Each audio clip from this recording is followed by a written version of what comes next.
Des vraies voix. Les vraies voix Sud Radio, le coup de projecteur des vraies voix. Tous ceux qui voyaient dans Sciences Po le symbole de la méritocratie et qui sont aujourd'hui effondrés de voir ce que cette école est devenue. Il y a un moment où il faut dire stop, ça suffit, ce désordre n'est pas possible parce qu'il touche à l'essentiel. C'est la démission de la direction de Sciences Po et c'est le gouvernement qui félicite cette direction. Ça passe par une reprise en main, donc c'est une tutelle, donc c'est un questionnement sur les subventions publiques. Je crois que le gouvernement devrait stopper les financements publics à Sciences Po. Donc environ 150 étudiants se sont rassemblés ce lundi devant et à l'intérieur de l'université de la Sorbonne pour exprimer leur solidarité envers la cause palestinienne. Inspirés par les récentes actions des étudiants à Columbia par exemple et à Sciences Po Paris, les manifestants ont donc érigé des tentes dans la cour et dans le hall du bâtiment. Alors parlons vrai, est-ce que les universités sont hors de contrôle? Est-ce qu'on doit sanctionner tous les élèves pour quelques dizaines d'agitateurs? Et comprenez-vous cette contagion entre les États-Unis, qui ne sont pas franchement le temple du gauchisme, et la France? Et à cette question, Sorbonne, Columbia, Sciences Po, craignez-vous un élargissement du mouvement? Vous dites oui à 55%. Vous voulez réagir encore et toujours, le 0826 300 300. C'est assez mitigé. On va en parler. Bien sûr, Rémi Godeau qui est avec nous, rédacteur en chef de l'Opinion et vice-président de B-Média et auteur de cet édito ce matin sur Sciences Po. Je vous remercie d'être avec nous en direct et ex-étudiant bien entendu à Sciences Po. Philippe Bilger, est-ce que ça vous semble inquiétant quand même, toutes ces mobilisations? Très. Si vous le permettez, Cécile, Philippe, j'aimerais me poser à moi-même 3 interrogations et qui trouveront une réponse pertinente tout à l'heure. Mais on garde Rémi Godeau quand même. Ah mais bien sûr, on le garde précieusement. Il va faire votre psychanalyse, il faut qu'il ait un peu de mémoire sur mes 3 interrogations. La première, je me demande véritablement si l'influence américaine est à ce point délétère qu'elle s'instille naturellement en France. Ma deuxième interrogation, et là elle est plus sérieuse, c'est est-ce qu'il est normal que les débats politiques, même les plus sulfureux, entrent dans les grandes écoles et notamment à Sciences Po, dès lors évidemment que ces débats politiques sont frappés d'un déséquilibre absolu et par un 2 poids 2 mesures calamiteux. Et dernière interrogation, c'est au fond, est-ce que l'attitude des pouvoirs publics n'est pas scandaleusement frileuse? C'est-à-dire que ils préfèrent avoir un accord dans des conditions que je considère presque comme déshonorantes, alors qu'une réaction rude, vigoureuse, montrerait clairement qu'il y a des choses qu'un pouvoir de droite ou de gauche ne devrait pas tolérer. Et ce sont 3 interrogations, ma chère Cécile, que Rémi Godeau tout à l'heure il va y répondre dans un instant, ne bougez pas. Voilà. D'abord le tour de table de Jean de Rideau. Non, moi ce qui m'interpelle, c'est la place qu'occupe Sciences Po dans les médias. J'entends Philippe Bilger parler de grandes écoles. On a des grandes écoles en France. Je n'entends pas parler de mobilisation étudiante sur le campus de Polytechnique, des Arts et Métiers ou des Ponts et Chaussées. Je n'entends pas parler de mobilisation étudiante sur le campus d'HEC, de l'ESSEC ou de l'ESCP. Je n'entends pas parler de mobilisation étudiante dans les universités de médecine ou de droit. Et donc, en fait, si vous voulez, on a quand même une espèce de microcosme à Sciences Po, là, rue Saint-Guillaume, et ça, il y a une capacité à capter l'attention médiatique par ces jeunes étudiants qui est assez mystérieuse. Je pense, j'ai mon avis, je vais écouter les propos de notre invité, je pense qu'en fait il y a un problème avec Sciences Po, si vous voulez, c'est que ça nourrit de façon massive la haute fonction publique française et les médias. Et donc ça crée ensuite, si vous voulez, des espèces d'affinités, mais vraiment très consanguines et très toxiques, et en fait on n'a pas de problème étudiant, on a un problème avec Sciences Po. D'accord. Michael Sadoun, qui je crois est un ancien de Sciences Po. Oui. Oui, vous faites votre coming out. Je fais mon coming out Sciences Piste. J'y étais et à l'époque déjà j'observais cette espèce d'antisémitisme facile. J'y étais il y a 6 ans moi. D'accord. Et j'y étais notamment au moment du blocage de Sciences Po, au moment de la loi Or de réforme de la sélection à l'université. Je crois qu'on vient de prendre un énorme coup de vieux là, je vous le dis tout de suite. Voilà. J'y étais au moment de la réforme de la sélection à l'université, donc de la loi Or, et déjà à l'époque ils avaient enlevé, ils avaient enlevé le drapeau français et européen et ils l'avaient remplacé par un drapeau anarchiste et palestinien. Donc ça a toujours été un emblème du gauchisme, donc ça n'a pas beaucoup changé. Déjà à l'époque, on m'avait dit à Sciences Po que je faisais partie d'une minorité dominante.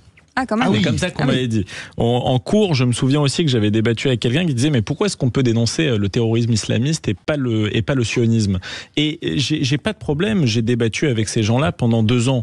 Donc ça n'est absolument pas nouveau. Ceux qui tombent de leur arbre, alors soit n'étaient pas informés, soit on fait semblant de ne pas l'être pendant des années, mais ça n'a absolument rien de nouveau. De toute façon, le gauchisme et ses dingueries intellectuelles n'ont rien de nouveau. Je rappelle que Plenel, au moment des attentats de Munich en 72, soutenait l'action de Septembre Noir. Donc la justification du terrorisme ou de la violence au nom du bien réalisé dans l'histoire n'a rien de nouveau. Ce qui rend la situation dangereuse, et je veux insister sur ça, c'est que maintenant il y a un relais au niveau de la population et une force d'élection, notamment, je vais le redire, à cause de l'immigration, à cause de ce qui se développe dans les banlieues, mais sans ça, Jean-Luc Mélenchon, il ne serait qu'un intellectuel de tribune qui montrait comme Jean-Paul Sartre sur les poubelles pour faire des discours.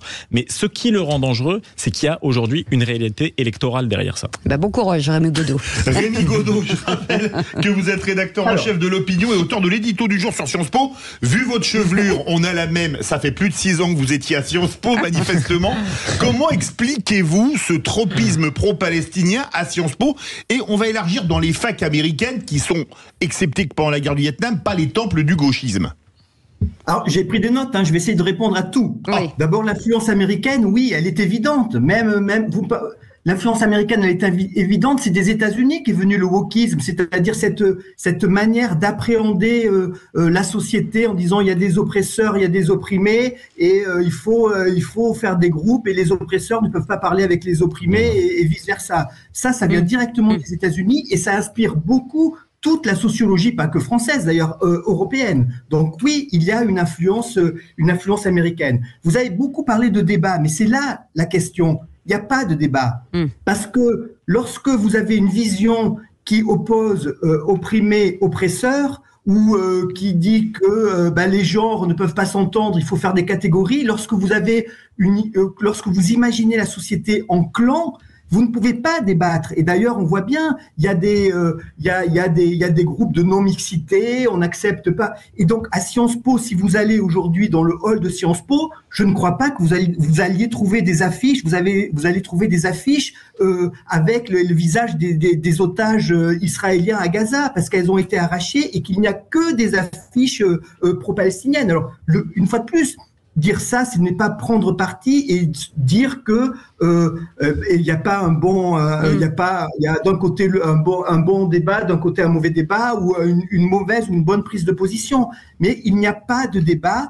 Et d'ailleurs, le système est fait comme ça. Il ne faut plus qu'il y ait de débat. Et ça, c'est vraiment embêtant. Il n'y a plus de pluralisme. Moi, il y a une phrase d'un libéral que j'aime beaucoup, c'est qu'il faut être intolérant avec les intolérants. C'est un problème de la démocratie, mais vous ne pouvez pas avoir une tolérance sans limite, même dans une démocratie, parce qu'à ce moment-là, il n'y a plus de société, il n'y a plus de démocratie. Donc, il y a des lois.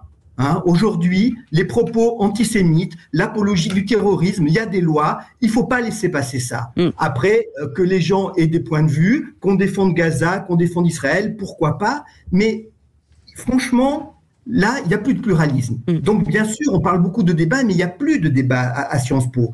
Après, l'attitude des pouvoirs publics, bien évidemment, elle est très frileuse parce qu'ils ne savent pas comment faire. Moi, je dois vous avouer que j'étais choqué, moi, que Gabriel Attal débarque à Sciences Po. C'est vrai que la liberté universitaire, le fait que c'est une enclave où il y a une liberté d'expression, le Premier ministre n'avait pas à débarquer comme ça. Mais après coup, je me dis, mais alors, à quoi ça sert de débarquer, de dire, attention, le poisson pourri par la tête, de faire la leçon aux administrateurs de Sciences Po pour aujourd'hui ne rien faire, laisser les choses, tenir des propos un peu autoritaires, mais sans trop faire grand-chose. Et ensuite, le dernier point, pour répondre au dernier interlocuteur, bien évidemment, ça a déjà existé. Je fais référence dans mon édito un peu méchamment aux maoïstes. Les maoïstes qui ont mené le mouvement de 68, qui ont donné des leçons à tout le monde, qui se sont peu préoccupés des dizaines de millions de morts qu'il y a eu en Chine et qui aujourd'hui sont au sommet du pouvoir, s'arrangent très bien avec le capitalisme. On peut s'imaginer que demain, les wokistes, ce sera la même chose. Ce qui est gênant, c'est qu'il y a en France une instrumentalisation politique. Ce qui est gênant, c'est qu'il y a en France la plus grande communauté juive et la plus grande communauté musulmane d'Europe, et que si vous avez une classe politique, et en particulier un parti politique qui joue les uns contre les autres, oui, c'est dangereux. Il faut le reconnaître, c'est dangereux. Oui. Philippe Bilger. Est-ce que Rémi Godeau, derrière cette volonté du wokisme venue des États-Unis de soutenir presque exclusivement et fanatiquement la cause palestinienne contre Israël, qui est au moins formidablement et tragiquement victime depuis le 7 octobre, il n'y a pas cette perversion qui court dans l'histoire où en réalité les apparemment forts, Israël, sont détestés au bénéfice des apparemment faibles comme les Palestiniens? Oui, vous avez raison. Et d'ailleurs, là, on peut citer Pascal Perrineau, ancien professeur, président de l'association des anciens. De Sciences Po, un de nos anciens professeurs peut-être, qui dit c'est vrai qu'on voit bien le Palestinien est vraiment la figure de l'opprimé. Donc forcément, Israël est l'oppresseur, et le capitaliste, et tout ça. Et donc, ça ne peut être que le méchant, et ça ne peut être que la personne, que l'entité à abattre. Et bien évidemment, on voit là un mélange, il faut manier ça avec distinction, mais un mélange entre gauchisme, islamisme et wokisme, qui est franchement, si vous poussez à l'extrême leur raisonnement, ça peut mener qu'à des choses catastrophiques, parce que c'est basé sur l'exclusion, c'est basé sur le fait qu'il ne peut pas y avoir de dialogue, qu'il ne peut pas y avoir de bien commun dans la discussion entre ces gens-là, et donc vous ne pouvez aller qu'à l'affrontement. Bien évidemment. Alors ça peut être un affrontement symbolique, un affrontement par les mots, mais après ça peut aller beaucoup plus loin. C'est quand même, là, quand on en arrive, ça arrive aux États-Unis, c'est arrivé une fois à Sciences Po, à interdire l'accès des amphis à des étudiants parce qu'ils sont juifs.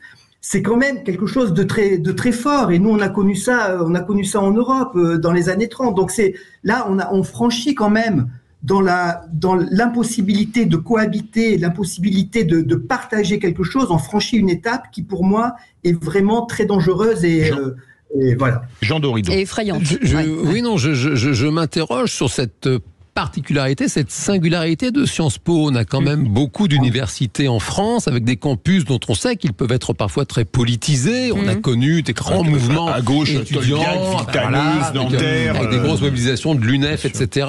Que je pose la question à Rémi Godeau, comment expliquer cette singularité quand même de Sciences Po sur ce sujet d'un soutien, surtout que sociologiquement, les élèves de Sciences Po, c'est pas franchement le lumpen prolétariat. Mais bien sûr, mais ça n'a rien à voir avec la classe sociale. Moi, je pense que réellement, je pense que ça a tout à voir avec la classe sociale. Non, parce qu'à la Sorbonne, à Tolbiac et à Nanterre, ils sont exactement de la même manière politisés. Par contre, ça a à voir avec le genre de matière qu'on traite. Ça, c'est sûr et certain que les lettres et les sciences humaines invitent à un certain intérêt déjà pour le débat public, ce qui n'est pas le cas. GTHEC, par exemple, il s'y intéresse beaucoup moins. Il y a des lettres des sciences humaines à Nanterre. Je regrette. On n'a pas du tout les mêmes débordements sur le campus de Nanterre. Il y a toujours des affrontements entre les 68. Mais là, en l'occurrence, sur ce qui se passe en ce moment à Gaza, on en a... On a eu des nouvelles quand même des associations juives là-bas et qui ont été traitées d'une certaine manière. Dans les mêmes proportions. Le gauchisme est exactement le même. Simplement, je pense que déjà, il y a une moindre politisation des gens qui ont fait un peu plus de sciences, etc. Moi, j'étais à HEC, par exemple, c'est des gens qui veulent faire du business. Ils sont un peu moins concernés d'abord par la politique, et ensuite le commerce et la politique ne fait pas bon ménage, donc ils sont en général un peu moins engagés sur ces questions-là. Et puis ensuite, je dirais qu'il y a une question de rigueur intellectuelle chez les gens qui ont fait de la science par rapport aux gens qui n'ont fait que des lettres et qui sont, je dirais, dans une espèce de débridation intellectuelle. Sincèrement, c'est pour ça que moi je suis très favorable à plus de sciences. Il faut remettre des sciences, effectivement, pour éclairer les esprits. Les amis, petite question à vous, Rémi Godeau. François-Xavier Bellamy demande à ce que finalement les financements publics soient retirés à Sciences Po. Est-ce qu'il faut aller jusque-là? Parce qu'à un moment donné, s'ils ne sont plus maîtrisables, il faudra une sanction particulière. Je suis pas trop pour, parce que pourquoi au nom de 200 personnes qui bloquent tout, vous allez sanctionner 6000 étudiants. Donc je suis pas trop d'accord. En revanche, quand il y a des sanctions sur des étudiants parce qu'ils n'ont pas respecté des règles, je trouve scandaleux de passer un coup d'éponge. Et si on apprenait que parmi ces élèves, il y a des boursiers, je trouverais normal, s'ils n'ont pas respecté les règles, que peut-être ils ne continuent pas à toucher des bourses qui sont payées par les contribuables français. La tête de Sciences Po entre Mathias Vichra et aujourd'hui, à chaque fois, il y a quand même du lâcher prise. On sent qu'il n'y a pas de, c'est pas tenu quand même. Absolument, mais enfin tout ça est fait main dans la main avec l'exécutif, avec le pouvoir. Donc ça serait absurde de dire je coupe les financements alors que il y a quand même beaucoup de consanguinité, que la nomination du patron de Sciences Po s'est discutée avec les ministres, le Premier ministre a son mot à dire, donc il faut pas être hypocrite avec ça. Donc écoutez, moi je pense que si demain la Sorbonne est bloquée, on va pas dire on va arrêter les financements publics de la Sorbonne. Alors là, pour le coup, il n'y a pas de raison de faire de différence entre Sciences Po et les autres universités. Et pour répondre à la question précédente, c'est vrai que Sciences Po est un peu une vitrine. Alors peut-être qu'il y a une déformation parce qu'il y a beaucoup de journalistes qui ont fait Sciences Po, mais Sciences Po est une vitrine. Et comme je l'ai écrit ce matin, le paradoxe, c'est que Sciences Po est censée former une élite et finalement, elle nourrit des populismes de gauche comme de droite qui n'ont pas arrêté de nous dire qu'ils voulaient dégager les élites. Alors là, on est face à un paradoxe extraordinaire, ce qui fait que le cas de Sciences Po est très très intéressant. Mickaël Sadoun veut réagir. Le Sciences Piste du soir. Toutes des fondations se retirent déjà. Moi, je serais pas favorable à ce qu'on enlève les financements publics à Sciences Po, parce que pour moi, c'est un problème micro Sciences Po, mais qui est la traduction d'un problème beaucoup plus large. Je pense que c'est beaucoup plus large d'abord dans les universités. Et puis, encore une fois, que des étudiants s'engagent, même très à gauche, et même de manière assez suspecte comme ça, c'est pas ce qui me dérange le plus. Ce qui me dérange le plus, c'est que les actes antisémites ont augmenté de 1000%. C'est ça, et c'est ça qui nous inquiète, parce qu'on relie les deux problèmes entre eux. Mais si vous voulez, c'est pas des étudiants de Sciences Po qui vont agresser les Juifs dans les banlieues. Donc, au lieu d'approcher le problème sous un angle micro à chaque fois en disant « Ah bah lui, on va interdire de parler, lui, on va interdire de faire une conférence, etc. » Traitons une réalité qui est beaucoup plus massive et importante et significative dans ce pays. Voilà. Mais je crois tout de même, Mickaël, que c'est pas dérisoire de savoir qu'à Sciences Po, il n'y a qu'un camp. Et qu'un clan intellectuel. Alors je pense qu'il y en a plusieurs. Simplement, alors là, c'est un autre sujet. Le problème, c'est pas seulement ceux qui font le mal, c'est ceux qui ne s'y opposent pas par lâcheté. Et quand des gens m'ont dit que j'étais d'une minorité dominante, permets-moi de te dire, Philippe, que j'ai été moins choqué par ces gens-là que je savais gauchistes et que je savais avoir ces opinions-là que par ceux qui auraient pu me défendre et qui n'ont rien fait par lâcheté intellectuelle. Et là, je rejoins toutes ces associations juives qui aujourd'hui réagissent alors que pendant des années, ils ont été complices de cet antisémitisme-là et aussi de la Macronie qui a été assez inactive. Le mot de la fin avec Rémi Godot sur ce débat, peut-être. Écoutez, maintenant, la question est de savoir qu'est-ce qui va se passer dans les prochains... Déjà cette semaine, parce que vous savez qu'il y a un rendez-vous. Demain, il y a une convocation pour apologie du terrorisme, donc ça de Rima Hassan et de Mathilde Panot, donc ça peut avoir un impact. Parce que jeudi, à Sciences Po, il y a ce qu'ils appellent, vous voyez, l'américanisation, le town hall, c'est-à-dire ils vont organiser un débat, et puis après, bien sûr, on va regarder ce qui se passe dans les autres universités. Donc c'est vrai que les prochains jours, même si les examens s'annoncent à Sciences Po, vont être intéressants. Merci en tout cas. Merci 1000 fois Rémi Godot d'avoir été avec nous.